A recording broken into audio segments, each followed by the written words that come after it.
नेउपाने बाहुनकी छोरी बिहे गरेको मुखमा जुङ्गा रहेछ।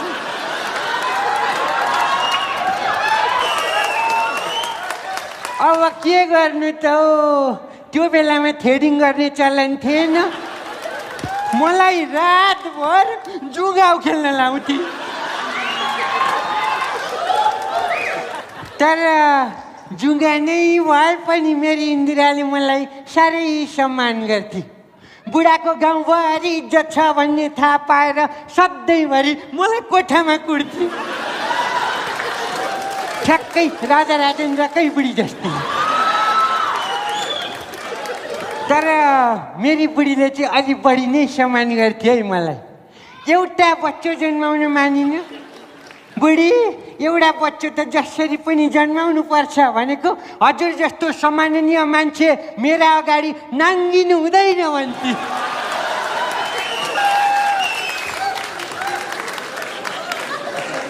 पछि कसो कसो गरेर दुईटै आँखा चिम्लिन लाएर भए पनि मैले एउटा बच्चा जन्माएँ।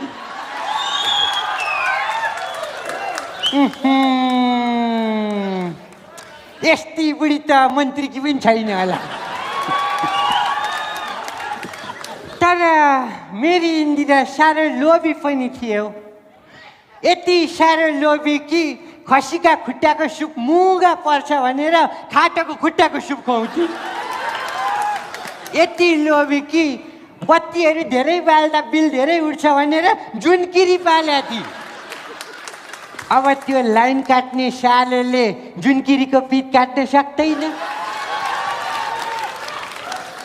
यति धेरै लोभी मेरी इन्दिरा, यति धेरै लोभी। मैले कहिलेकाहीँ इन्दिरा म तिमीलाई कतै घुमाउन लान्छु भन्दाखेरि हुँदैन, हजुरको पैसा खर्च हुन्छ भनेर छिमेकी नागराजसँग नगरकोट गइ थिए। नाम नगरकोट भएर के गर्नु हो, त्यहाँ गर्नु गरेपछि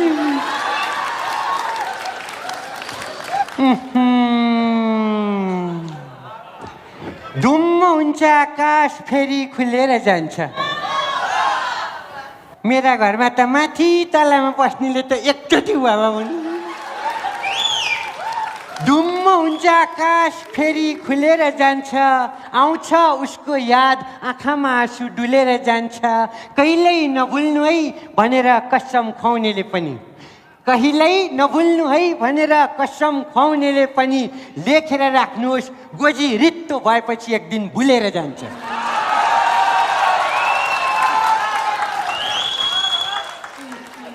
दसैँ र तिहारको बिचमा मेरो बिजनेस घाटामा गएपछि छोडेर गयो।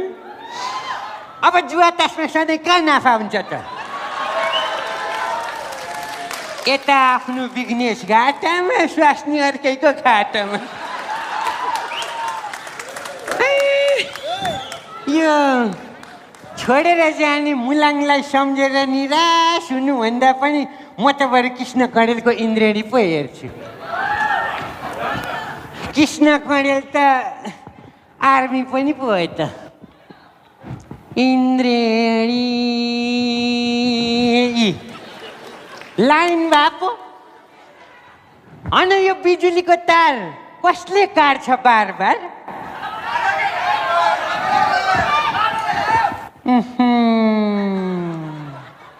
यो बिजुलीको तार काट्नेको भिनाजु कस्तो होला? सिधा औँला भएको होला कि भाङ्गा औँला भएको होला? सन्जाली होला कि झापाली होला? डिग्री पास गरे होला कि आठ कक्षामा 9वटा विषय दाग लागेको होला? पिरामा बस्ने खालको होला कि मरुन्जेल कुर्सीमै थेचारिने होला? यो राजा राजेन्द्रको मालिक होला कि राजा राजेन्द्र चाहिँ त्यसको नोकर होला? मलाई त यो गभर्मेन्ट देखेर पनि अचम्म लाग्छ हो नि। च्याखुरी विश्वभरि राम्रा ठाउँमा काम गर्ने पो गभर्मेन्ट, नेपालको त गभर्मेन्ट। लाउन नपाएकाहरूको दुःख बुझ्ला कि भनेर नाङ्गालाई नेता बनाएको, पेन्टभन्दा माथि गुच्चीको भित्री कट्टु देखाएर हिँड्छ। यो देशमा सामन्तहरूले धेरै खाए भनेर सर्वहारालाई नेता बनाएको, सर्वहाराको त झन् लाद्रै नभरिँदो रहेछ। घरै नभएकाहरूको दुःख बुझ्ला भनेर सुकुम्बासीलाई नेता बनाएको, 5 स्टार भन्दा ठुलो आफ्नै घर बनाएछ। सुकुम्बासीको दुश्मन छ धेरै, सुकुम्बासी हेरेको हेरै हेरेको हेरै। मेरो त एउटा भएको छोरो पनि विदेशी भयो, साह्रै चुजी थियो। मुख्यमन्त्रीजी चुजी भनेकै अर्कै सुन्नेला फेरि। तपाईहरू चुजी के चुजी, मेरो छोरो त्यति चुजी थियो। लाएको लुगा ठिक भएन अर्कै लाउँछु बुवा भन्थ्यो, खाएको कुरा ठिक भएन अर्कै मिठो खान्छु बुवा भन्थ्यो, गाएको गीत ठिक भएन अर्कै गीत गाउँछु बुवा भन्थ्यो, हुँदा हुँदा बसेको देशै ठिक भएन अर्कै देश जान्छु बुवा भन्नु।